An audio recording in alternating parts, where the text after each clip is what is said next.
إن الحمد لله نحمده ونستعينه ونستغفره ونعوذ بالله من شرور أنفسنا ومن سيئات أعمالنا من يهده الله فلا مضل له ومن يضلل فلا هادي له وأشهد أن لا إله إلا الله وحده لا شريك له وأشهد أن محمدا عبده ورسوله الذي أرسله الله بالحق بشيرا ونذيرا وداعيا إلى الله بإذنه وسراجا منيرا أما بعد فإن خير الحديث كتاب الله وخير الهدي هدي محمد صلى الله عليه وسلم وشر الأمور محدثاتها وكل محدثة بدعة وكل بدعة ضلالة وكل ضلالة في النار. قال الله سبحانه وتعالى في محكم التنزيل: أعوذ بالله من الشيطان الرجيم هو الذي أرسل رسوله بالهدى ودين الحق ليظهره على الدين كله ولو كره المشركون. قال رسول الله صلى الله عليه وسلم في حديث زياد بن لبيد رضي الله تعالى عنه: ذاك عند أوان ذهاب العلم. قلت يا رسول الله وكيف يذهب العلم ونحن نقرأ القرآن ونقرئه أبناءنا ويقرئه أبناؤنا أبناءهم إلى يوم القيامة؟ قال: ثقلتك أمك يا زياد إن كنت لأراك أو لأراك من أفقه رجل بالمدينة. أوليس هذه اليهود والنصارى يقرؤون التوراة والإنجيل لا يعلمون بشيء مما فيهما. أخرجه الإمام أحمد في المسند وابن ماجة في السنن وصححه الشيخ الألباني رحمه الله تعالى. সম্মানিত উপস্থিতি, সম্মানিত দিনী ভাই বোনেরা, আল্লাহ সুবহানাহু ওয়া তাআলার অসংখ্য শুকরিয়া যে মহান রাব্বুল ইজ্জতুল জালাল ইয়াউমুল জুমার অত্যন্ত গুরুত্বপূর্ণ একটি সময়ে আমাদেরকে একটি মজলিসুল জিকিরের মজলিসে একত্রিত হবার বসার সুযোগ করে দিয়েছেন। সেজন্য আল্লাহ তাআলা শুকরিয়া আদায় করি, আলহামদুলিল্লাহ। অনেকেই এই সময় রেস্ট নেন, ঘুমান, কিন্তু আল্লাহ সুবহানাহু ওয়া তাআলা মেহেরবানি করেছেন বলেই আল্লাহ রাব্বুল আলামিন এতটুকু তৌফিক আমাদেরকে দিয়েছেন। প্রত্যেক বান্দার তিনি যখন দেখবেন যে কোনো ভালো কাজের তৌফিক আল্লাহর পক্ষ থেকে আল্লাহ তাআলা তাকে দিয়েছেন, প্রথম কাজ হচ্ছে তিনি আল্লাহ তাআলা শুকরিয়া আদায় করবেন। আর তিনি নিশ্চিত এই সিদ্ধান্ত উপনীত হবেন যে আল্লাহ রাব্বুল আলামিন আমার কল্যাণ চাচ্ছেন। মান ইউরিদিল্লাহু বিহি খায়রান ইউফাক্কিহু ফিদ্দীন, যে আল্লাহ তাআলা আমার কল্যাণ চাচ্ছেন। 3 নম্বর আরেকটি বিষয় ঈমানদার ব্যক্তিগণ জানবেন যে আল্লাহ সুবহানাহু ওয়া তাআলা যদি তাকে ভালো না বাসেন তাহলে আল্লাহ তাআলা তাকে ভালো কাজের সুযোগ দেন না। আল্লাহ তাআলা ভালোবাসা পাচ্ছেন বলেই, আল্লাহ রাব্বুল আলামিন তাকে ভালোবাসছেন বলেই আল্লাহ সুবহানাহু ওয়া তাআলা মেহেরবানি করে ভালো কাজের জন্য সুযোগ করে দিয়েছেন। এজন্য কোনো ভালো কাজ থেকে যদি কেউ কোনো কারণে আল্লাহ না করুক, যদি তিনি সরে যান বা তাকে কেউ সরিয়ে দেন, তাহলে বুঝতে হবে যে এটা তার জন্য অকল্যাণকর। আল্লাহ সুবহানাহু ওয়া তাআলার পক্ষ থেকে তার জন্য ভালো কাজ নয়। আল্লাহ তাআলা তার জন্য কল্যাণের বরাদ্দ থেকে আল্লাহ রাব্বুল আলামিন অন্য বরাদ্দ করে দিয়েছেন। এটা আমাদেরকে সতর্কতা অবলম্বন করতে হবে। আজকে যেই সালাফদের মূলনীতি আমরা আলোচনা করব, এটি খুবই ইম্পর্টেন্ট একটি বিষয়। সেটা হচ্ছে আল কায়দাতুত তাসিয়া, নবম মূলনীতি। আপনারা জানেন যে এটা আসলে অনেক লম্বা একটি আলোচনা। তো আমরা আলোচনাটা এই জন্য বিশদ বা বিস্তারিত আলোচনা করছি যাতে করে পরবর্তী প্রজন্ম এখান থেকে উপকৃত হতে পারে। শুধু আমরা উপকৃত হলে যথেষ্ট হবে না, যাতে অন্যরাও কী করতে পারে, উপকৃত হতে পারে। হয়তো এই আলোচনা আমাদের কাছে থাকবে, এক সময় মানুষ সেখান থেকে জ্ঞান নেওয়ার জন্য চেষ্টা করবে। এই কারণে আমরা একটু বিশদ আলোচনা করছি। আর এই নবম যে মূলনীতি, সেখানে লেখক হাফিজাহুল্লাহ তাআলা তিনি বলেছেন, তার বক্তব্যটা আমরা আগে আলোচনা করি, তারপর আমরা এর বিশ্লেষণে যাব। ইন্না যুহুরাল মুসলিমিনা ওয়া সালাহ আহওয়ালিহিম মারবুতুন বিআমরাইনি আল ইলমিন নাফি' ওয়াল আমালিস সালিহ। খুবই গুরুত্বপূর্ণ একটি মূলনীতি সালফে সালেহিনদের কাছে। সেটি হলো এই যে মুসলিমদের বিজয়, ইন্না যুহুরাল মুসলিমিন, মুসলিমদের বিজয় অথবা মুসলমানদের মানে দাওয়াতি কাজে তাদের ব্যাপক প্রসার, ওয়া সালাহি আহওয়ালিহিম, এবং তাদের অবস্থার পরিশুদ্ধি, তাদের যে অবস্থা বর্তমান আছে এই অবস্থার পরিশুদ্ধি, সংস্কার, এটা মারবুতুন, একেবারেই সীমাবদ্ধ, এটা একেবারেই রিলেটেড, সম্পৃক্ত, সংযুক্ত কিসের সাথে? বিআমরাইনি, দুটি বিষয়ের সাথে। দুইটি বিষয়ের সাথে এটি সম্পৃক্ত। এক, আল ইলমুন নাফি', উপকারী জ্ঞান। এক নম্বর হচ্ছে কি? উপকারী জ্ঞান। দুই নম্বর হচ্ছে ওয়াল আমালুস সালেহ, আমলে সালেহ, নেক আমল। খুব ভালো করে খেয়াল করুন, খুবই গুরুত্বপূর্ণ বিষয়। তাহলে আমরা বুঝতে পেরেছি মুসলিমদের বিজয়, সংস্কার ও পরিশুদ্ধি দুটি মৌলিক বিষয়ের সাথে সংশ্লিষ্ট বা সম্পৃক্ত। একটি হচ্ছে উপকারী জ্ঞান, আর একটি হচ্ছে কি? আমলে সালেহ। আসুন এবার আমরা উপকারী জ্ঞান আর আমলে সালেহ এ সম্পর্কে বলার আগে একটি বিষয়ে দৃষ্টি আকর্ষণ করব। সেটা হচ্ছে এই যে মুসলিমদের বর্তমান অবস্থা কি? মুসলিমরা মানে বিজয়ী অথবা বিজিত এই অবস্থায় আছে, না আসলে মুসলিমরা মূলত শাসিত, শোষিত এবং নির্যাতিত অবস্থায় আছে? যদি আপনি হোল ওয়ার্ল্ড এর দিকে তাকান, কারণ আমি মানে ইউনিভার্সিটিতে কন্টেম্পোরারি মুসলিম ওয়ার্ল্ডের উপর পড়াই, বুঝতে পেরেছেন কিনা? মানে এর উপর আমার নোট রয়েছে একটা। তো হোল ওয়ার্ল্ডের যদি আপনি দিকে তাকান তাহলে আপনি দেখতে পাবেন যে মুসলিমরাই মূলত এখন সবচেয়ে বেশি নির্যাতিত। মানে মুসলিমরা সবচেয়ে বেশি নির্যাতিত। আরও যদি আপনি এটাকে গবেষণা করেন, গবেষণার মাধ্যমে আপনি দেখতে পাবেন যে মুসলিমরা নির্যাতিত কাফেরদের মাধ্যমে নয়, মুসলিমদের মাধ্যমে নির্যাতিত। কারণ নিজেদের মধ্যেই তারা ফেরকাবন্দি, গ্রুপিংয়ে কি হয়েছে? বিভক্ত হয়ে গেছে। ফলে এই জায়গায় তারা তাদের যে শক্তি, সামর্থ্য সবটাই কি হয়েছে? হারিয়ে গিয়েছে, সবটাই হারিয়ে গিয়েছে। এটা হলো প্রথম দিক। দ্বিতীয় হচ্ছে মুসলিমদের যে বর্তমান অবস্থা,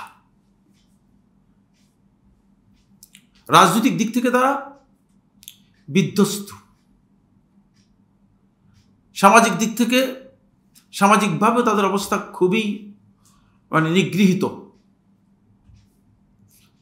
সামাজিকভাবে যদি আপনি ভোট নেন, মসজিদের ইমাম সাহেব 2 ভোট পাবে, আর সমাজের সবচেয়ে বড় গুন্ডা দেখবে যে সে সব বেশি ভোট পেয়ে যাচ্ছে। কিন্তু স্বাভাবিক নিয়ম তো এটা হওয়ার কথা ছিল না। এটা হওয়ার কথা ছিল যে এই সমাজের ইমামতি যিনি করতেছেন তিনি তো এই সমাজের লিডারশিপ দিবেন, ঠিক না? তিনি তো এই সমাজের নেতৃত্ব দিবেন। কথাটা এমন ছিল না? তো তাহলে উল্টা হচ্ছে কেন? তার কারণ হচ্ছে এই দিক থেকেও, সামাজিক দিক থেকেও অনেকটা নিগৃহীত অবস্থার মধ্যে আছি। সামাজিক দিক থেকেও আমরা নিগৃহীত অবস্থার মধ্যে আছি। সেকেন্ড যে পয়েন্টটি, এটা হলো মানে থার্ড যে পয়েন্টটি, সেটা হলো যদি আপনি রাজনৈতিক দিক থেকে বলেন সেখানেও আপনি আটকা পড়ে যাবেন। রাজনৈতিক দিক থেকেও মুসলিমরা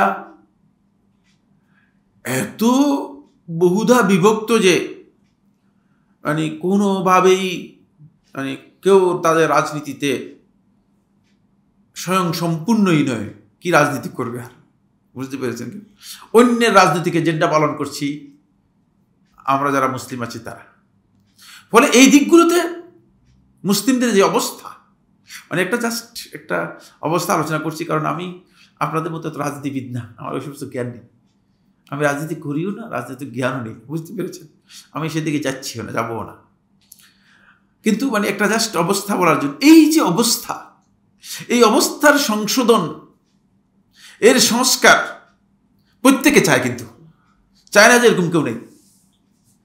কিন্তু কোন পদ্ধতিতে চায়? এই সংস্কারটা যার সাথে সম্পৃক্ত, যেখান থেকে সংস্কার করতে হবে সেটা কেউ জানে না, আর সেখানে কেউ যাচ্ছে না, সে জায়গায় কেউ যাচ্ছে না। কারণ এই অবস্থার পরিবর্তন এবং মুসলিমদের বিজয়, এটা দুইটি জিনিসের সাথে একেবারেই সংযুক্ত, সম্পৃক্ত। এই দুটি জিনিসের কাছে কেউ যাচ্ছে না। একদল মনে করতেছে যে শুধুমাত্র গাঁটটিকুটটা নিয়ে চলতে পারলে মুসলিমদের বিজয় হয়ে যাবে। তারা মুসলমানদের বিজয়কে গাঁটটিকুটটার মধ্যে সীমাবদ্ধ করে দিচ্ছে। আবার কেউ কেউ মনে করতেছে যে একেবারেই বিপ্লব করেই শেষ করে ফেলবে,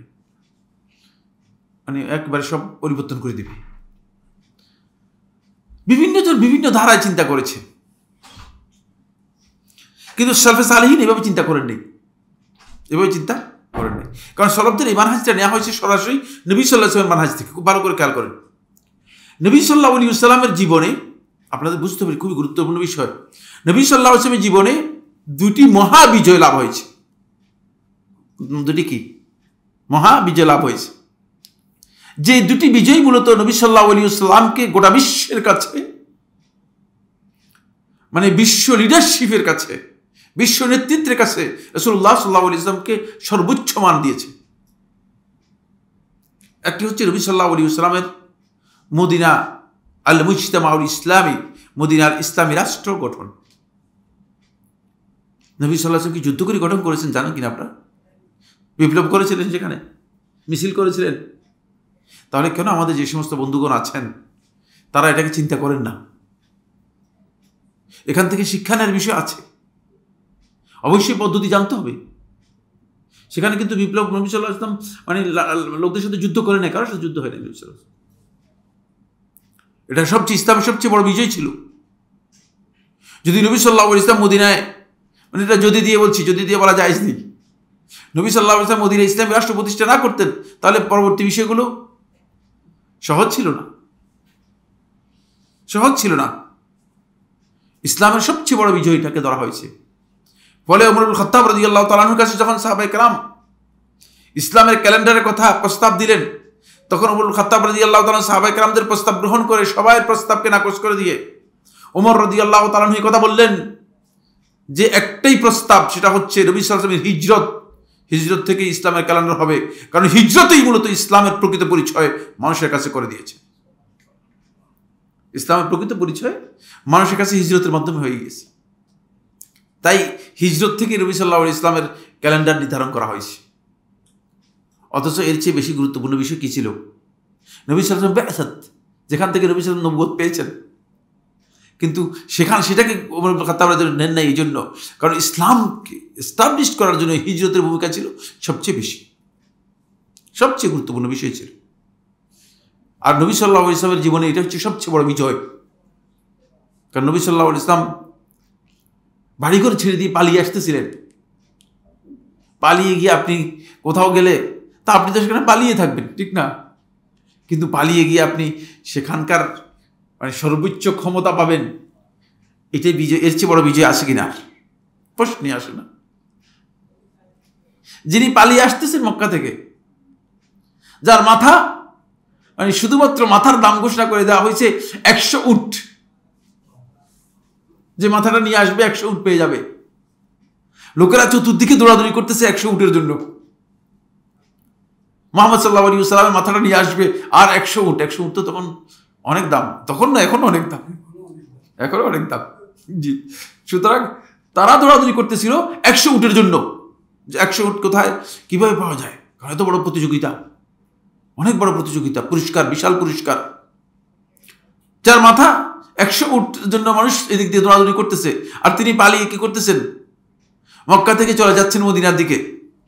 আর তিনি যখন মদিনায় প্রবেশ করবেন, তখন সানিয়াতুল ওয়াদা থেকে লোকেরা এসে তালা আল বদরু আলাইনা মিন সানিয়াতুল ওয়াদা, দেখছেন? এর চেয়ে বড় বিজয় আর কি হতে পারে? এই বিজয় মূলত দ্বীনের বিজয়, ইলমের বিজয়। জানতে হবে কিভাবে বেশি বিজয় হয়েছে। এটা হলো প্রথম পয়েন্ট। নবী সাল্লাল্লাহু আলাইহি ওয়াসাল্লামের জীবনে দ্বিতীয় আরেকটি যে বিজয় হয়েছে, সেই বিজয়টি আরো গুরুত্বপূর্ণ। সেটা হচ্ছে মক্কা বিজয়। আপনারা জানেন মক্কা বিজয় কোনো যুদ্ধ হয়নি, যুদ্ধ হওয়ার একটা মুখোমুখি হয়েছিল। পরিস্থিতি এমন ছিল যে যুদ্ধ হতে পারে, কিন্তু আমরা আল্লাহ রাব্বুল আলামিন কিয়ামত পর্যন্ত যাতে করে আল্লাহর বান্দারা শিক্ষা নিতে পারে যে মহান বিজয় রাসূলুল্লাহ সাল্লাল্লাহু আলাইহি ওয়াসাল্লামের জীবনে দুটি, একটিতেও যুদ্ধ হয় নাই। ওই ধরনের রক্তপাত হয়নি যে রক্তপাত হওয়ার কথা ছিল। এই জন্য শিক্ষা দেওয়ার জন্য আমাদেরকে কি করেছেন আল্লাহ রাব্বুল আলামিন, এই বিজয়টাও আল্লাহ সুবহানাহু ওয়া তাআলা এইভাবে দিয়েছেন। যুদ্ধ ছাড়াই রাসূলুল্লাহ সাল্লাল্লাহু আলাইহি ওয়াসাল্লাম প্রবেশ করেছেন, কিন্তু আল্লাহ নবী সাল্লাল্লাহু আলাইহি ওয়াসাল্লাম যুদ্ধ ছাড়া প্রবেশ করেছেন, অথচ রাসূলুল্লাহ সাল্লাল্লাহু আলাইহি ওয়াসাল্লামকে মানে আল্লাহ রাব্বুল আলামিন অর্ডার করে। সহিহ বুখারী রিওয়ায়াতের মধ্যে এসেছে, সহিহ বুখারী রিওয়ায়াতের মধ্যে এসেছে আল্লাহ সুবহানাহু ওয়া তাআলা আল্লাহ নবী সাল্লাল্লাহু আলাইহি ওয়াসাল্লামকে অর্ডার করে বলে দিয়েছেন যে আপনার জন্য আজকের এই দিনে আপনার জন্য মসজিদে হারামে রক্ত প্রবাহিত করাকে হালাল করে দিয়েছি। এর আগে মসজিদে হারামে রক্ত প্রবাহিত করা হারাম ছিল, যেহেতু যুদ্ধ হবে। কিন্তু আল্লাহ তাআলা আসলে যুদ্ধ চান না, হালাল ছিল রক্ত প্রবাহিত করা, কিন্তু আল্লাহ রাব্বুল আলামিন যুদ্ধ চান নাই, এই জন্য যুদ্ধ হয়নি। এবং রাসূলুল্লাহ সাল্লাল্লাহু আলাইহি ওয়াসাল্লাম এই বিজয় লাভ করেছেন। এটা সালাফদের মানহাজ থেকে আপনি বুঝতে পেরেছেন যে এই কারণে সলফে সালেহিন যখন কোনো কথা বলেন তখন তারা অত্যন্ত দলিল এবং জ্ঞানের ভিত্তিতে কথাগুলো বলেন, হিকমতের ভিত্তিতে তাদের বক্তব্য, আন্দাজ অনুমানের উপর নয়, আবেগের উপর নয়। আমাদের বক্তব্য হচ্ছে আবেগের উপর হলে বুঝলেন না, আসেন না দৌড় দিয়ে বেরিয়ে যাই। বেরিয়ে যাবেন কোথায়? বেরিয়ে যাওয়ার আগে বুঝতে হবে যে আপনাকে কোথায় বেরিয়ে যাচ্ছেন, কি করবেন, কাজ কি, ঠিক না? সেটা নির্ধারণ করে তো বের হতে হবে, গন্তব্য নির্ধারণ করে তারপরে বের হওয়া উচিত। মানে আমরা অনেকেই আছি যে গন্তব্য নির্ধারণ না করে বেরিয়ে যাই, এটা গলত। এই কারণে মুসলিমদের কাজের মধ্যে মানে তারা গন্তব্য পৌঁছতে পারছে না, কাজের মধ্যে কোনো বরকত হচ্ছে না, কাজের মধ্যে কোনো বরকত হচ্ছে না। আসুন, ফলে এই যে মূলনীতির কথা উল্লেখ করা হলো, মুসলিমদের বিজয়ের জন্য শর্ত হচ্ছে, এটাকে শর্ত বলতে পারেন, মানে বিষয়টা একেবারে সম্পৃক্ত সংযুক্ত হচ্ছে এই দুটি কাজের মধ্যে। একটা হচ্ছে আল ইলমুন নাফি', আরেকটা হচ্ছে আল আমালুস সালেহ। যুদ্ধের মধ্যে নয়, কিন্তু যুদ্ধ দরকার হবে। খুব ভালো করে খেয়াল করুন। মানে এই কথা থেকে হয়তো আমার এখান থেকে অনেকে এ বক্তব্য মানে কাট করে দিতে পারেন যে বলছে তিনি যুদ্ধ অথবা জিহাদকে অস্বীকার করে বসেছে। না, নাউযুবিল্লাহি মিন যালিক। ওয়াল জিহাদু মাউদিন ইলা ইয়াউমিল কিয়ামা, সহিহ বুখারী riwayat-এর মধ্যে এসেছে কিয়ামত পর্যন্ত জিহাদ অবশিষ্ট থাকবে, জিহাদ থাকবেই। জিহাদকে আমরা কি করি না, অস্বীকার করি না, কিন্তু জিহাদের জায়গায় জিহাদ করতে হবে। জিহাদের জায়গায় যেখানে নয় সেখানে জিহাদ করতে হবে না। যে জায়গায় অপারেশনের দরকার নেই সেখানে অপারেশন করলে চলবে কিনা? না, এটা খুব সহজ কথা। যেখানে ওষুধ দিলে চিকিৎসা হয় সেখানে আপনি অপারেশনে যাবেন কেন? অপারেশনে যাওয়া মানে আপনি কেটে ফেলে দেয়া, সেখানে আপনি আর অপারেশনে যাবেন না। যে আল্লাহ রাসূল সাল্লাল্লাহু আলাইহি ওয়াসাল্লাম দ্বীনের ব্যাপারে মূলনীতি দিয়েছেন, এর মধ্যে যেখানে যেখানে অপারেশনের দরকার আছে সেখানে সেখানে অপারেশনের কথা বলে দিয়েছে। এটা হচ্ছে জিহাদ, বুঝতে পেরেছেন?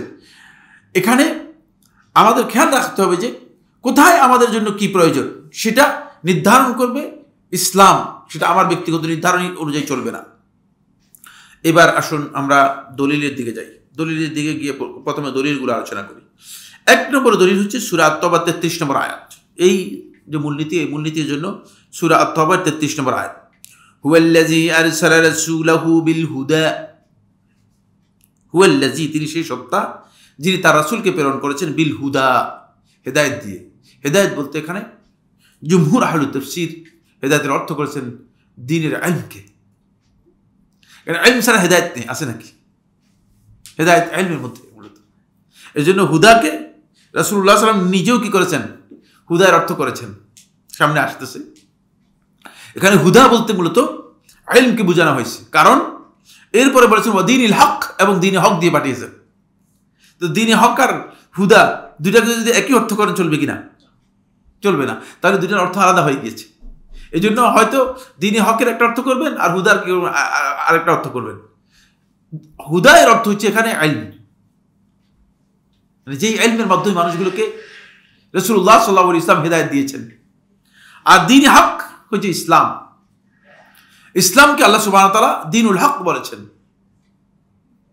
তার কারণ হচ্ছে ইসলাম ছাড়া আর যত দিন আছে সব দিন বাতিল। সুতরাং অনেকে বিভিন্ন ধর্ম আছে, এই ধর্মগুলো নিয়ে ইসলামের সাথে একটা কম্পারেটিভ একটা অ্যানালাইসিস করতে যান। এই যে কম্পারেটিভ অ্যানালাইসিসটা শুধুমাত্র যদি এই জন্য হয় তাকে যে তাকে কনভিন্স করার জন্য, সেটা হয়তো কেউ কেউ জায়েজ বলেছেন, কিন্তু আদৌ ইসলামের কোনো বিধান অথবা ইসলামের কোনো বিষয়ের সাথে কম্পারেটিভ কোনো পর্যালোচনা অথবা ডিসকাশন হতে পারে না। কারণ ইসলাম হচ্ছে দ্বীন হক, আর হচ্ছে দ্বীন বাতিল। বাতিলের সাথে আপনি কিভাবে কম্পারেটিভ আলোচনা করবেন? কি কম্পারেটিভ? এখানে মানে কিভাবে কম্পারেটিভ আলোচনা হয়? এটা কম্পেয়ারের কোনো জায়গাই না। বাতিলকে আপনি কিভাবে ইসলামের সাথে যুক্ত করবেন? একটা হচ্ছে আল্লাহর কালাম, আর হচ্ছে ব্যক্তির মন গড়া বক্তব্য। দুটাকে আপনি কিভাবে একসাথে যুক্ত করবেন? যুক্ত করার কোনো জায়গাই তৈরি। আসুন, লিইয়ুযহিরাহু আলাদ-দীনি কুল্লিহি, এখানে আল্লাহ তাআলা বলেছেন যাতে করে আল্লাহ তাআলা লিইয়ুযহিরাহু আলাদ-দীনি কুল্লিহি, সমস্ত বাতিল দ্বীনের উপর, সব বাতিল দ্বীনের উপর আল্লাহ তাআলা তার দ্বীনকে কি করতে পারেন? বিজয় দিতে পারেন। দেখছেন, এটা আল্লাহ তাআলা বলতেছেন বিল হুদা, হেদায়েত দিয়ে পাঠিয়েছেন রাসূলকে, ইলম দিয়ে পাঠিয়েছেন। তাহলে ইলমের দলিল পাওয়া গিয়েছে। ইলম ছাড়া, খুব ভালো করে খেয়াল করুন, 1 নম্বর, ইলম ছাড়া হেদায়েত নেই, ইলম ছাড়া দ্বীন নেই। এজন্য সালাফদের কাছ থেকে বর্ণিত হয়েছে ইন্না হাযাল ইলমা দীনুন, ইলম হচ্ছে দ্বীন মূলত। কারণ আমরা দ্বীনটা পেয়েছি কোথায়? দ্বীনটাই তো ইলম। রাসূলুল্লাহ সাল্লাল্লাহু আলাইহি ওয়াসাল্লাম যা আমাদের কাছে রেখে গেছেন সেটাই তো দ্বীন, সেটাই তো হচ্ছে ইলম, সেটাই মিরাসুন নবুওয়া, সেটাই হচ্ছে মূলত নবুয়তের মিরাস বা উত্তরাধিকার। আমরা এই উত্তরাধিকারী সত্য রাসূলুল্লাহ সাল্লাল্লাহু আলাইহি ওয়াসাল্লামের কাছ থেকে পেয়েছি, এটাই হচ্ছে দ্বীন, এটাই হচ্ছে ইলম, এর বাইরে কিছুই নেই। এখন আপনি যদি ইলম চলে যায়, খুব ভালো করে উম্মাহকে বুঝতে হবে। এই উম্মাহ যদি এই জিনিসটুকু না বুঝে, তাহলে উম্মাহ কোনোদিন উম্মার বিজয় আসবে না, উম্মার কোনোদিন অবস্থার পরিবর্তন হবে না। সেটা হচ্ছে এই যে ইলম যদি উম্মাহ থেকে উঠে যায়, তাহলে দ্বীন চলে যাবে, দ্বীন উঠে যাবে। কিন্তু সেটা আমাদের মোটেও গুরুত্ব দিই না। আমরা আলেমদের গুরুত্বই দিই নেই, আলেমদের মর্যাদাও দিই নেই। আলেমদের জন্য আমাদের আলেমদেরকে বরং মানে তুচ্ছতাচ্ছিল্য করি। অনেকে আছে যে আলেমদেরকে তুচ্ছতাচ্ছিল্য করে। এখন ইলমের এই জায়গায় যদি কোনো ব্যক্তি তিনি যদি সেই গুরুত্ব না বুঝেন, তাহলে কিন্তু ইলম চলে গেলে দ্বীনই উঠে যাবে, দ্বীন থাকবে না, দ্বীন থাকবে না। এই জন্য ইলমের সাথে আল্লাহ তাআলা এখানে কি করেছেন? বিষয়টাকে সংযুক্ত করেছেন। লিইয়ুযহিরাহু আলাদ-দীনি কুল্লিহি, এখানে একটা ভুল অর্থ মানে কোরআনের মধ্যে আছে। এখান থেকে এটা কোরআন শরীফ অনুবাদ নিয়ে আসুন। একটা ভুল অর্থ কোরআনে কারীমের মধ্যে রয়েছে, সেটা হচ্ছে এই লিইয়ুযহিরাহু আলাদ-দীনি কুল্লি, সমস্ত বাতিল দ্বীনের উপর, যাতে তিনি হচ্ছেন আল্লাহ তাআলা, যাতে আল্লাহ রাব্বুল আলামিন কি করতে পারেন? তিনি এটাকে মানে গালিব করতে পারেন, বিজয় দিতে পারেন। এটা বিজয় দেওয়ার দায়িত্ব কার? বিজয় আমি বিজয় দেওয়ার কোনো ক্ষমতা রাখি না, খেয়াল রাখেন। আর এখানে রাসূলও বিজয় দেওয়ার ক্ষমতা রাখতেন না, রাখতেন কিনা? যে কোনো একটা আনলেই মানে জাস্ট মানে দেখছি অনুবাদ ঠিক আছে কিনা আপনাদেরকে পড়ে শুনাই, তাহলে আপনারা হয়তো বুঝতে পারবেন যে মানে এটা অনুবাদটা কতটুকু ঠিক আছে। সূরা তওবার থেকে জাস্ট আপনাদেরকে মানে কারণ প্রচুর অনুবাদ কোরআনে কারীমের বহু জায়গায় মানে মানুষ করেছে এবং এটা একটা নিয়ে আসছে, কিন্তু দেখতেছি সূরা তওবার অনেক পিছনে চলে গেছি, বলে পেয়ে গেছি।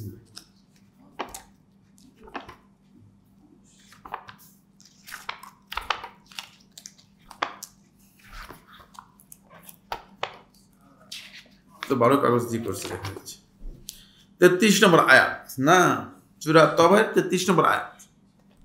আসুন আমরা অনুবাদটা আপনাদের কাছে পড়ে শুনি। তিনি তার রাসূলকে হিদায়াত ও সত্য দ্বীন সহ প্রেরণ করেছেন, যাতে তিনি একে সকল দ্বীনের উপর বিজয় করেন। যদি এখানে তিনি কে এটা কি করেন নাই, ক্লিয়ার করেন নাই, যাতে তিনি মানে তিনি কে আসলে কাকে বোঝানো হয়েছে সেটা কি করেন নাই, ক্লিয়ার অনুবাদের মধ্যে ক্লিয়ার করেন নাই। ভালো করেছেন, মানে স্যার কেটে গেছেন, ঠিকই আছে।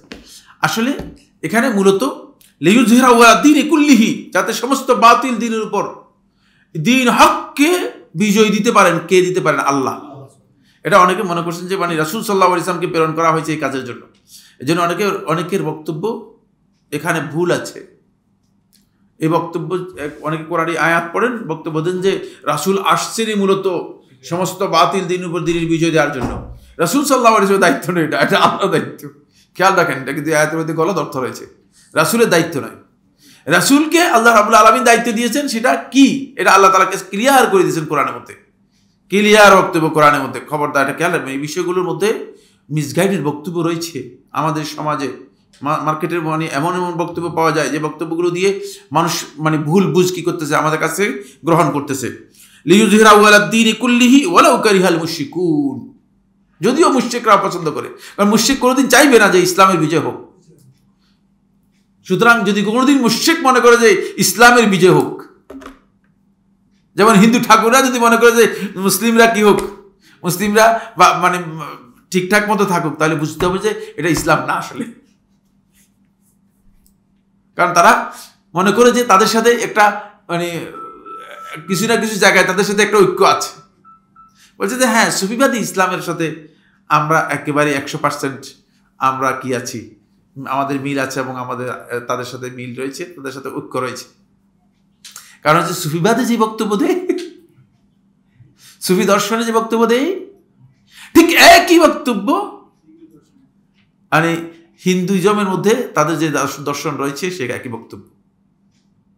সেখানে তারা ওয়াহদাতুল উজুদকে সর্বেশ্বরবাদ বলে, আর সুফিবাদের মধ্যে এসে ওয়াহদাতুল উজুদকে আবার কি করা হচ্ছে, একে প্রমোট করা হচ্ছে। এর জন্য সুফিবাদে অসংখ্য কিতাবও লেখা হয়েছে, পুরাটাই মন করা রং, আল্লাহর কথার সাথে কোরআন এবং হাদিসের সাথে কোনো মিল নেই। খেয়াল রাখতে হবে যে এই কারণে সবচেয়ে বড় সমস্যা তৈরি হয়েছে, সেটা হচ্ছে এই যে আসলে ইলমের জায়গাগুলো কি হয়ে গেছে, হারিয়ে গিয়েছে। 2 নম্বর পয়েন্ট, 2 নম্বর আয়াত দলিল, 2 নম্বর দলিল হচ্ছে সূরা আত-তাওবার 122 নম্বর আয়াত। এই আয়াতের মধ্যে আল্লাহ সুবহানাহু ওয়া তাআলা বলেছেন, ফালাউলা নাফারা মিন কুল্লি ফিরকাতিন মিনহুম তাইফাতুন লিয়াতাফাক্কাহু ফিদ-দ্বীন।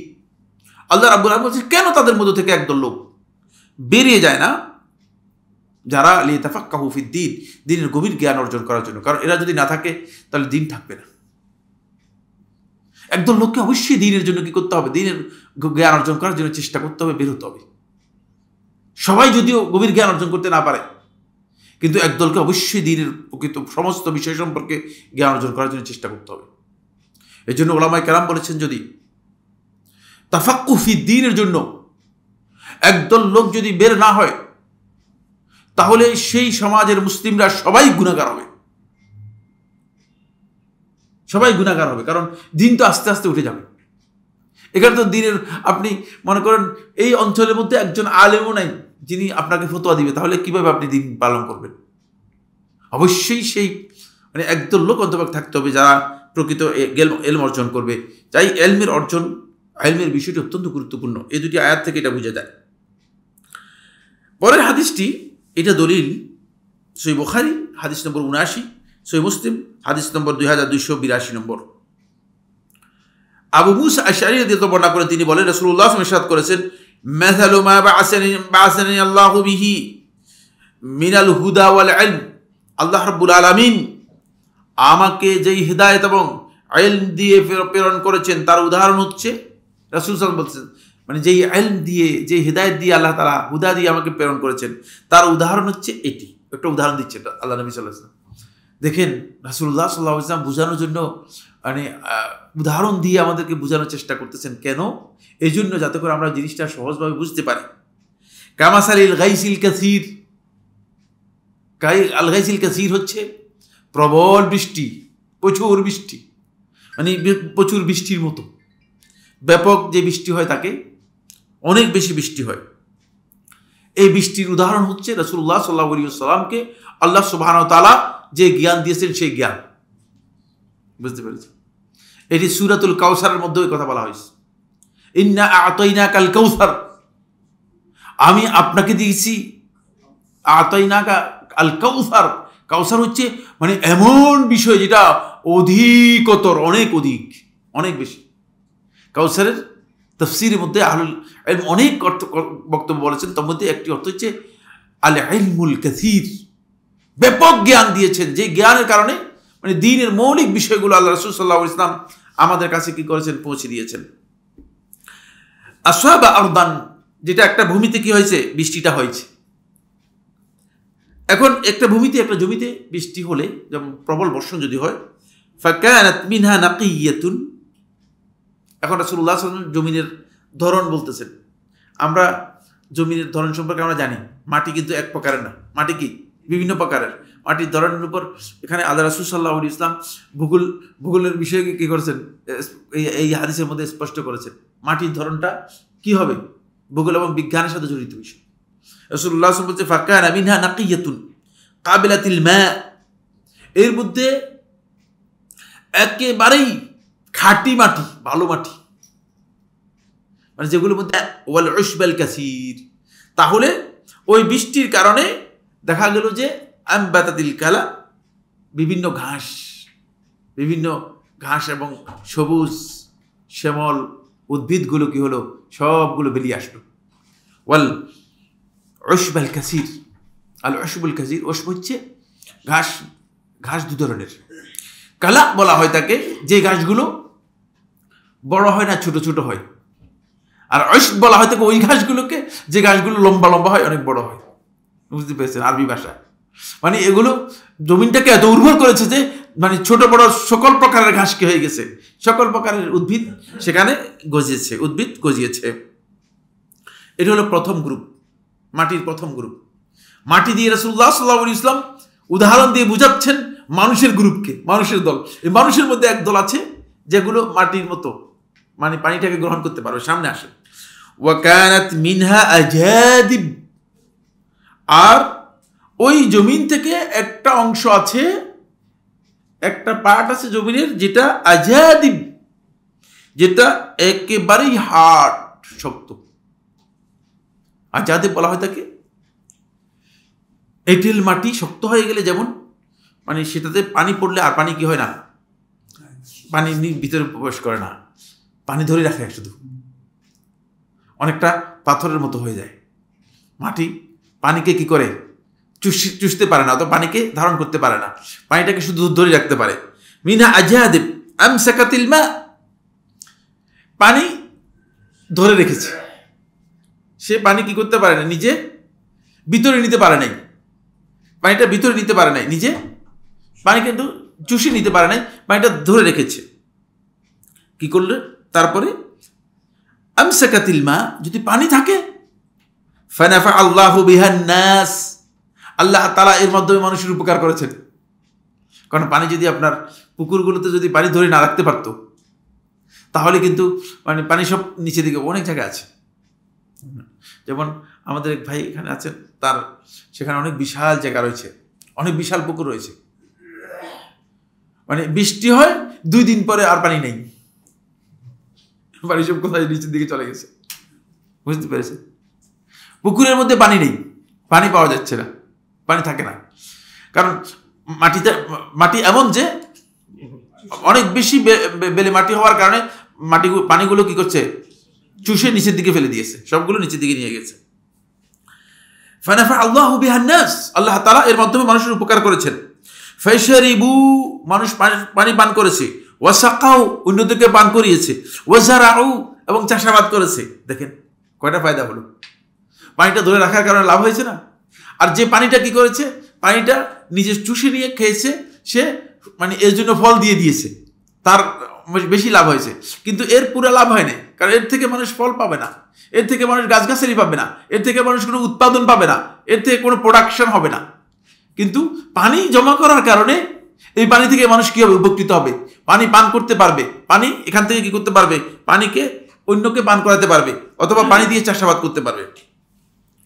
ওয়া আসাবাত মিনহা তাইফাতান উখরা, আরেক প্রকার জমি, আরেকটা পার্ট জমিনের, সেটা হচ্ছে যেটা জমিনের মধ্যে পড়েছে ইন্নামা হিয়া কিআনুন,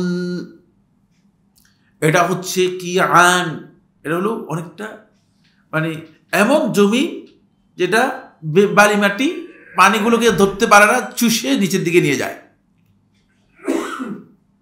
লা তুমসিকু মাআন, এটা পানিকে আঁকড়েও রাখতে পারে না।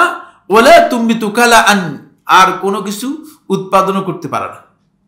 তৃতীয় প্রকার, ফাযালিকা মাসালু মান ফাকওয়া ফি দীনিল্লাহ, এটা হচ্ছে উদাহরণ ওই ব্যক্তির, যে ব্যক্তি দ্বীনের ব্যাপারে গভীর জ্ঞান, দ্বীনের ফিকহ, দ্বীনের প্রকৃত নলেজ অর্জন করতে পেরেছে, তার উদাহরণ। ওয়া নাফাহু মা বা'আসানিল্লাহু বিহি, আল্লাহ রাব্বুল আলামিন আমাকে যা দিয়ে প্রেরণ করেছেন, তাকে দিয়ে আল্লাহ তাআলা কি করেছেন, উপকার করেছেন। ফাআলিমা ওয়া আল্লামা, একদল লোক জ্ঞান অর্জন করেছে, আবার জ্ঞান শিক্ষা দিয়েছে। দেখছেন, একজন লোক জ্ঞান অর্জন করেছে, জ্ঞান শিক্ষা দিয়েছে। যারা জ্ঞান অর্জন করেছে, জ্ঞান শিক্ষা দিয়েছে, তাদের উদাহরণ দিতে গিয়ে রাসূলুল্লাহ সাল্লাল্লাহু আলাইহি ওয়াসাল্লাম হচ্ছে হাদিসের তৃতীয় নম্বর যে দলিল, সেটা দ্বিতীয় নম্বর দলিল হচ্ছে এটাও রাসূলুল্লাহ সাল্লাল্লাহু আলাইহি ওয়াসাল্লাম আবু দাউদের রওয়ায়াতের মধ্যে এসেছে। রাসূলুল্লাহ ইরশাদ করেন, ইন্নাল্লাহা লা ইয়াকবিদুল ইলমা ইনতিজাআন, আল্লাহ তাআলা ইলমকে এমনিতে লোকদের কাছ থেকে ছিনিয়ে উঠাই দিবেন না। মানে এখন বর্তমান যে মানুষের কাছে ইলম আছে, এই ইলমকে আল্লাহ রাব্বুল আলামিন যে মানুষের অন্তর থেকে হঠাৎ করে একদিন মানুষ সকালবেলায় ঘুম থেকে উঠবে, দেখবে যে কিচ্ছু জানে না, এরকম হবে না, এরকম আল্লাহ তাআলা করবেন না, কারণ এর মর্যাদা অনেক বেশি। এই জন্য আল্লাহ রাব্বুল আলামিন ইলমটাকে এইভাবে উঠে নিবেন না, মানে ছিনিয়ে কোনো জিনিসকে নিয়ে যাওয়ার মতো এইভাবে নিবেন না। ইয়ানতাজিউহু মিনাল ইবাদ, মানুষ বান্দাদের থেকে ছিনিয়ে নিবেন এমনটা করবেন না। ওয়ালাকিন ইয়াকবিদুল ইলমা বিকাবদিল উলামা, আল্লাহ রাব্বুল আলামিন ইলমটাকে উঠিয়ে নেবেন বিকাবদিল উলামা, আলেমদেরকে উঠিয়ে নেওয়ার মাধ্যমে। দেখেন আপনারা, মানে বড় বড় আলেমদের যখন মৃত্যু হয়েছে যাচ্ছে, দেখা যাচ্ছে যে সাবস্টিটিউট নেই, সমপর্যায়ের আলেম পাওয়া যাচ্ছে না, ইলমের ঘাটতি হয়ে যাচ্ছে। আর মানে আলেমদেরকে উঠিয়ে নিয়ে যাওয়ার মাধ্যমে আস্তে আস্তে করে ইলমের ঘাটতি হয়ে যাচ্ছে। হাত্তা ইজা লাম ইবকি আলেমান, শেষ পর্যন্ত এমন অবস্থায় চলে যাবে যে লাম ইবকি আলেমান, কোনো আলেমকে আর অবশ্যই সবগুলো উঠে নিয়ে যাবে। যখন সবাইকে উঠে নিয়ে যাবে, ইত্তাখাযান নাসু রুউসান জুহালান, মানুষ জাহিল লোককে, একদল মূর্খ লোককে তারা নিজেদের নেতা হিসেবে গ্রহণ করে নিবে। এখন তো নেতৃত্বের স্থানে প্রায় বলা যেতে পারে যে মূর্খ শব্দটা বললে হয়তো মানে আরবি মানান হয়ে যায় কিনা, মূর্খের চেয়ে অবস্থা খারাপ। কারণ যাদেরকে কোরআন হাদিসের পরিভাষায় মূর্খ বলা হয়েছে, বললেন না, তাদের মানে এদের ব্যাপারে তাদের এই বক্তব্য প্রযোজ্যই না। কারণ এমন এক পর্যায়ে মানুষগুলো চলে গিয়েছে। ইত্তাখাযান নাসু রুউসান জুহালান ফাসুইলু, তাদেরকে প্রশ্ন করা হবে, ফাআফতাউ বিগাইরি ইলমিন, তারা না জেনে আন্দাজের উপর ফতোয়া দিবে। না জেনে ফতোয়া এত চরম পর্যায়ে চলে গিয়েছে যে ফেসবুকে গেলে আপনি পেয়ে যাবেন বেশিরভাগ ফতোয়াই হচ্ছে আন্দাজের উপর। পড়ালেখার নাম গন্ধও যাদের নেই, তারা দেখতেছে যে ফেসবুকের মধ্যে ফতোয়া দিচ্ছে। ফাআফতাউ বিগাইরি ইলমিন ফাদাল্লু আদাল্লু, নিজেরাও পথভ্রষ্ট হবে এবং অন্যদেরকে পথভ্রষ্ট করবে। আব্দুল্লাহ ইবনে আমরুল আস রাদিয়াল্লাহু এই হাদিস থেকে বোঝা যায় যে ইলমের প্রয়োজনীয়তা কি। ইলম আস্তে আস্তে যখনই উঠে যাবে, দ্বীনও আস্তে আস্তে উঠে যাবে। আল্লাহ রাব্বুল আলামিন ইলমকে একসাথে উঠাবেন না, এর অর্থ হচ্ছে দিনটাও একসাথে কি করবেন না, উঠাই নেবেন না। দিনটাও আল্লাহ রাব্বুল আলামিন একসাথে উঠাই নেবেন না। তাহলে আমাদেরকে সতর্ক হতে হবে যাতে করে ইলম যদি উঠে যায়, দিন উঠে যাবে। এই জায়গায় আমাদেরকে ভালো করে বুঝতে হবে ইলমটার কত বেশি গুরুত্ব রয়েছে। আরেকটি হাদিসটি ইমাম আহমদ ইবনে হাম্বল রাহমাতুল্লাহ মুসনাদের মধ্যে বর্ণনা করেছেন, আবু দাউদ তার সুনানের মধ্যে বর্ণনা করেছেন, ইবনে মাজাহ তার সুনানের মধ্যে বর্ণনা করেছেন, 4048 নম্বর হাদিস। এই সাহাবী হচ্ছেন জিয়াদ ইবনে লাবিদ রাদিয়াল্লাহু তাআলা আনহু। তিনি মদিনার পরিচিত ফকিহদের মধ্যে একজন ছিলেন। রাসূলুল্লাহ সাল্লাল্লাহু আলাইহি ওয়াসাল্লাম সময় যাদের মানে বুদ্ধিমত্তা ভালো ছিল, তাদের মধ্যে একজন ছিলেন। একদিন রাসূলুল্লাহ সাল্লাল্লাহু আলাইহি ওয়াসাল্লাম উল্লেখ করলেন যে রাসূল সাল্লাল্লাহু আলাইহি ওয়াসাল্লাম যে রাসূলুল্লাহ সাল্লাল্লাহু আলাইহি ওয়াসাল্লাম আসমানের দিকে তাকালেন। তাকে আল্লাহ নবী সাল্লাল্লাহু আলাইহি ওয়াসাল্লাম কি লক্ষ্য করলেন? লক্ষ্য করে বললেন যে হানা আওয়ানু যাহাবিল ইলম, যে এখন ইলম উঠে যাওয়ার সময় কাছাকাছি হয়ে যাচ্ছে। আল্লাহ রাসূল সাল্লাল্লাহু আলাইহি ওয়াসাল্লাম জীবিত, ওহী নাজিল হয়েছে। দেখছেন, আল্লাহ নবী সাল্লাল্লাহু আলাইহি ওয়াসাল্লাম দেখতেছিলেন যে মানে ইলম উঠে যাওয়ার সময় রাসূলুল্লাহ সাল্লাল্লাহু আলাইহি ওয়াসাল্লামকে দেখানো হচ্ছে যে একটা সময় এমন হবে যে ইলম উঠে যাবে। আর সেটা রাসূলুল্লাহ সাল্লাল্লাহু আলাইহি ওয়াসাল্লাম উপলব্ধি করতেছিলেন যে একটা সময় আসবে যে সময় মানুষের কাছ থেকে ইলম উঠে যাবে, মানে দিন উঠে যাবে। তো রাসূলুল্লাহ সাল্লাল্লাহু আলাইহি ওয়াসাল্লাম যখন এই কথা বললেন যে ইলম উঠে যাওয়ার সময় গনিয়ে আসছে বা গনিয়ে যাচ্ছে, দেখা যাচ্ছে, কুলতু ইয়া রাসূলুল্লাহ, জিয়াদ ইবনে লাবিদ রাদিয়াল্লাহু তাআলা বলেন, আমি প্রশ্ন করলাম, হে আল্লাহর রাসূল সাল্লাল্লাহু আলাইহি ওয়াসাল্লাম, ওয়া কাইফা ইয়াযহাবুল ইলমু, কিভাবে ইলম চলে যাবে, ইলম উঠে যাবে? ওয়া নাহনু নাকরাউল কুরআন, আমরা এই কোরআন পড়তেছি, আমরা তো নিয়মিত আল্লাহর ওহী আপনি যে কোরআন নিয়ে আসছেন সেটা পড়তেছি।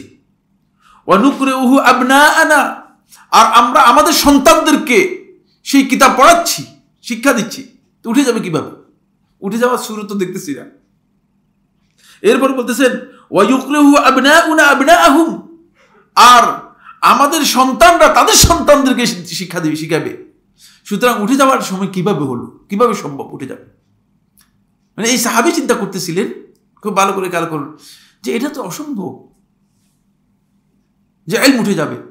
এই কোরআন আমরা শিখতেছি, আবার আমাদের সন্তানদেরকে শিক্ষা দিচ্ছি, আমাদের সন্তানরা তাদের সন্তানদেরকে শিক্ষা দিবে, তাদের সন্তানরা তাদের সন্তানদেরকে শিক্ষা দিবে, তাহলে উঠে যাবে কিভাবে? উঠে যাওয়ার জায়গা তো দেখতেছি না। কিয়ামত পর্যন্ত কিয়ামত পর্যন্ত এইভাবে তাদের সন্তানরা তাদের সন্তানকে শিক্ষা দিবে, তাদের সন্তানরা তাদের সন্তানকে শিক্ষা দিবে, তাহলে উঠবে কিভাবে? রাসূলুল্লাহ বললেন, সাকিলাতকা উম্মুকা ইয়া জিয়াদ, হে জিয়াদ, তোমার মা তোমাকে হারিয়ে ফেলুক। এটা আরবদের একটা প্রবাদ ছিল, বুঝতে পেরেছি, আরবি ভাষার একটা প্রবাদ। এই জন্য কোনো প্রবাদ যদি প্রচলিত হয়ে থাকে, সেই শব্দের মধ্যে যদি কোনো এমন বিষয় থাকে যে বিষয়টি, খুব ভালো করে খেয়াল করুন, যে বিষয়টি মানে ইসলামী শরীয়তের সাথে মানে তেমন বেশি সামঞ্জস্যপূর্ণ নয়, সেটা ব্যবহার করলে অসুবিধা নেই। কারণ আপনি সাকেলাত কাউমুকা এটা যদি এখন অর্থ করেন তোমার মা তোমাকে হারিয়ে ফেলুক, কথাটা ভালো লাগলো না খারাপ লাগলো? হ্যাঁ, কিন্তু আসলে রাসূলুল্লাহ সাল্লাল্লাহু আলাইহি ওয়াসাল্লাম খারাপের জন্য বলেন নাই। ওই যে তুমি কেমন যে তোমার মা তোমাকে হারাই ফেল যেমন তেমন কথা বললা, তুমি বুদ্ধিমানের বক্তব্য দাও নাই। সাকিলাত কাউমু ইয়া জিয়াদ ইন কুনতু লা উরাকা ফি মিন আফকাহি রাজুলিন বিল মাদিনা, যে আমি তো মনে করতাম তোমাকে মদিনার যে সমস্ত লোক আছে, পুরুষ আছে, তাদের মধ্যে সবচেয়ে জ্ঞানী মনে করতাম। এখন দেখি যে পুরো উল্টা। কিন্তু কথা যেটা বলছি সেটা যৌক্তিক, অযৌক্তিক না, ঠিক না? বক্তব্য পুরোটাই যৌক্তিক ছিল, কিন্তু আল্লাহ রাসূল সাল্লাল্লাহু আলাইহি ওয়াসাল্লাম বলতেছেন যে মানে কি ব্যাপার, আমি যেটা মনে করছি সেটা তো না, তুমি কি মনে করছো, তুমি কি বলতেছো? তখন রাসূলুল্লাহ সাল্লাল্লাহু আলাইহি ওয়াসাল্লাম তাকে ক্লিয়ার করে দিলেন, বললেন যে আওয়ালাইসা হাউলাইল ইয়াহুদ ওয়ান নাসারা ওয়া ফি লাফজি আওয়ালাইসা হাযিহিল ইয়াহুদ ওয়ান নাসারা, এই দেখতেছো না এই যে ইহুদি এবং খ্রিস্টানরা ইয়াকরাউনা আত-তাওরাত ওয়াল ইনজিল, তারা তাওরাত এবং ইনজিল পড়ছে কিনা? আল্লাহ রাসূলের সময় ইহুদিরা তাওরাত নিয়ে আসতো, খ্রিস্টানরা ইনজিল নিয়ে আসতো, তাদের কাছে ইনজিল তাওরাতরা পড়তো, তাওরাত ইনজিল। আওয়ালাইসা হাউলাইল ইয়াহুদ ওয়ান নাসারা ইয়াকরাউনা আত-তাওরাত ওয়াল ইনজিল, তারা তাওরাত ইনজিল পড়তেছে, দেখো না তুমি? লা ইয়ালামুনা বিশাইইম মিম্মা ফীহিমা, তাওরাত এবং ইনজিলের মধ্যে যা ছিল তার কিছুই তারা জানে না। কি বুঝলেন? কি বুঝলেন এটা? তাওরাত এবং ইনজিলের মধ্যে যা কিছু ছিল সব তার কিছুই তারা জানে না। তার কারণ হচ্ছে তাদের আলেমরা ওই আলেমদেরকে উঠাই নিতে আলেমদের জায়গায় যে স্থলাভিষিক্ত হয়েছিল জাহেলরা দিনটাকে এমনভাবে বিকৃত করেছে যে তাওরাতের মূল মাফহুম, তাওরাতের ইনজিলের মূল মাফহুম, মূল যে বক্তব্য আছে, মূল যে মানে জিনিসগুলো আল্লাহ তাআলা বোঝানোর জন্য বলেছিলেন, সবটাই তাদের কাছ থেকে হারিয়ে গিয়েছে। ঠিক অনুরূপভাবে কোরআনে কারীমেরও মূল মাফহুম আমাদের কাছ থেকে হারিয়ে যাবে, কারণ আলেম থাকবে কিন্তু কোরআনের গলত অর্থ। এখন তো আপনি কোরআন পড়ে বুঝতে পারতেছেন, ঠিক না? অনেকে আয়াত তেলাওয়াত করে একটা আর বক্তব্য দিচ্ছে আরেকটা। এরকম বক্তব্য ফেসবুকে মানে একেবারে ফেসবুক খুললেই প্রথম পাবেন। এই আয়াত থেকে এই অর্থ বোঝার কোনো সুযোগই নেই, মন গড়া বক্তব্য দিয়ে যাচ্ছে।